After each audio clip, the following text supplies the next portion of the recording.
تفتكر أول مكالمة من تليفون محمول في التاريخ كانت إمتى ومين اللي عمل المكالمة دي؟ أكيد اللي عمل المكالمة دي هو اللي صنع الموبايل أو التليفون المحمول، لكن كانت إمتى؟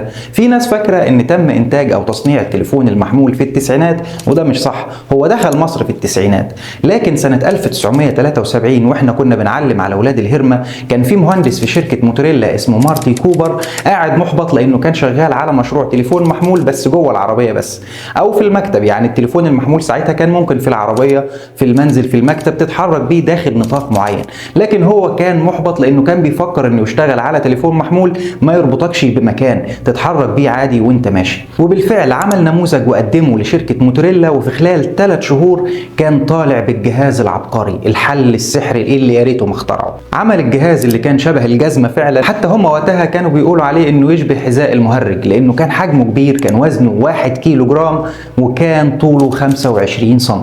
كان بيحتاج 10 ساعات عشان يتشحن ويشتغل 25 دقيقة بس، والله كتر خيره يعني. مسك الجهاز العجيب اللي هو عمله ده وطلع بيه في الشارع عشان يعمل أول مكالمة في التاريخ، واتصل بزميل ليه كان شغال في شركة منافسة لكن كان لسه ما وصلش لاختراع التليفون المحمول، فرد عليه من التليفون الأرضي، وقام مارتي قال له: هاي جويل، أنا مارتي، أنا أتحدث من تليفون محمول حقيقي، محمول بجد، محمول باليد، على أساس بيعايره يعني إنه اخترعه قبله يعني. بس التليفون ده ما اتطرحش في الأسواق إلا بعد 10 سنين، يعني سنة 1983، وحمل الاسم التجاري دايناتاك 8000 اكس من شركة طبعا موتوريلا، وكان سعره وقتها حوالي 4000 دولار بما يعادل النهاردة 12000 دولار. طبعا عارفين الدولار بيعلى كل شوية. وكانت أول مكالمة منه سنة 1985 من رئيس مجلس إدارة شركة فودافون، كان بيكلم ابنه لأن طبعا ده اخترع الموبايل الأخ مارتي، وده كان صاحب الشركة اللي بتوزع أو بتبيع الخطوط. وبرغم إن كان وزنه كيلو وطوله 25 سم وعايز واحد عنده عضلات عشان يقدر يعمل مكالمة منه،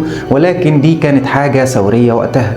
حتى الأخ مارتي اللي اخترعه كان بيتباهى بفكرة إن كل شخص هيكون ليه رقم خاص بيه، مش لازم تبقى قاعد في عربية ولا في البيت ولا في المكتب عشان تتكلم، لا دلوقتي تقدر تمشي وانت بتتكلم عادي. وبعد اختراع السمارت فونز والموبايلات التاتش كان طالع الاخ مارتي في توك شو ويقول لك: لا تفرطوا في استخدام الهاتف، عودوا الى حياتكم. يا اخي ما انت السبب، يا اخي انت كنت اخترعته ليه من الاول؟